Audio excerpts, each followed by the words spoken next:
You are the one people call when it falls apart, not the first person they invite to celebrate, not the one they think of when something good happens, but the one they reach for when the ground gives way, when the relationship ends, when the anxiety peaks, when the 2 a.m. thoughts become too loud to hold alone. You answer. You always answer. Not because you want to. Sometimes you are exhausted. Sometimes you are mid-collapse yourself. But something in your wiring makes it physically impossible to hear someone in pain and not respond.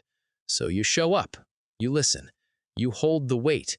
You say the right things, the careful things, the things that make them feel like they are going to be okay. And then they feel better, and they leave. And you sit in the silence they left behind and wonder why no one has ever held that space for you. There is a term for this in psychology. It is called the compulsive caregiver pattern. And it is not a personality choice. It is a survival adaptation. Somewhere early, probably before you had the language to understand it, you learned that your value was tied to your usefulness. You learned that love was not given freely. It was earned through service, through anticipation, through making sure everyone around you was okay before you were allowed to consider yourself. Psychotherapist Pete Walker described this as the fawn response, a trauma adaptation where the nervous system learns that safety comes from pleasing others. You did not decide to become this person. Your brain built this architecture because, at one point, it was the only thing that kept you safe, the only thing that kept you loved. And here you are, years later, still running the same program, still scanning every room for the person who needs you, still placing yourself last and calling it kindness. But here's what nobody says to the caregiver. Kindness that costs you everything is not kindness. It is self-abandonment wearing a nice name. Your body knows this, even if your mind resists it. Research on compassion fatigue shows that chronic emotional caretaking without reciprocity produces the same neurological pattern as prolonged stress, elevated cortisol, disrupted sleep, a constant state of low-level hypervigilance. Your brain does not distinguish between being needed and being used. It just keeps producing the chemicals of someone under threat. And the exhaustion you feel is not laziness. It is not burnout from working too hard. It is the cost of never being held the way you hold others. The nervous system is not designed for one-directional care. It requires reciprocity to stay regulated. Without it, you do not just get tired, you start disappearing. You have probably noticed this, the slow erosion, the way your own needs start to feel less real than everyone else's, the way you have trained yourself to not want anything too loudly because the moment you do, the guilt arrives. How dare you need something when there are people counting on you? That guilt is not moral, it is mechanical. It is the leftover wiring from a system that taught you wanting makes you a burden. And so you learn to want quietly, to need silently, to suffer with your door closed while leaving everyone else's open. The British psychoanalyst Winnicott Drum had a concept for this. He called it the false self, a self constructed entirely around the needs of others. It functions, it performs, it keeps the world around it stable, but it is not you.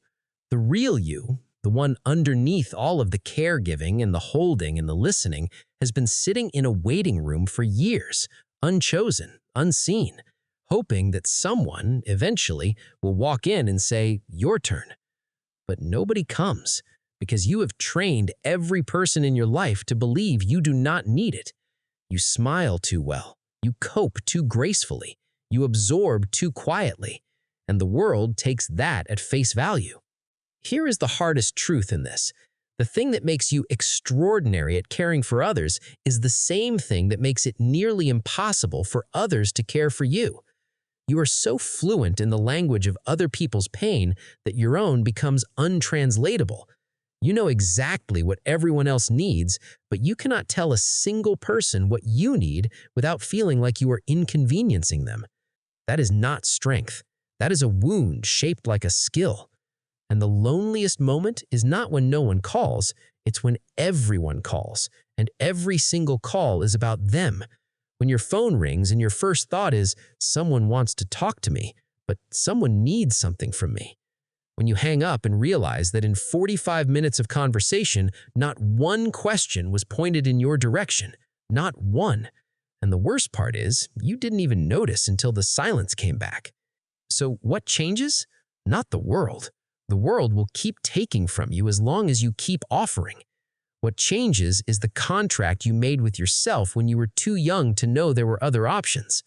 That contract that said, I am only worth what I provide. That contract is expired. It was never real. It was a child's best guess at survival, and you carried it into adulthood because no one ever told you it was allowed to put it down. You are allowed to need. You are allowed to take up space that you didn't earn through service. You are allowed to sit in a room and contribute nothing and still belong. Your worth was never in what you carry for others. It was in the quiet, specific, irreplaceable thing you are when you are not carrying anything at all. And the first person who needs to know that is you. Not by hearing it once, not by reading it somewhere and feeling a brief flicker of recognition before the old wiring takes over, but by practicing it, by letting one call go to voicemail, by saying, I don't have the capacity right now, and not apologizing for it, by sitting in a room and offering nothing and noticing that the ceiling doesn't cave in. It will feel right at first. It will feel selfish. That is not truth. That is the old contract screaming because you stopped signing it. Try this tonight. The next time someone asks how you are, don't say fine. Say one true thing, not the whole story, just one sentence that is actually real. I'm tired. I've been carrying a lot. I could use someone asking me that and actually wanting to hear the answer. Say it once, just once, and notice what happens when someone finally holds the door open for you. Let it scream. You have held enough.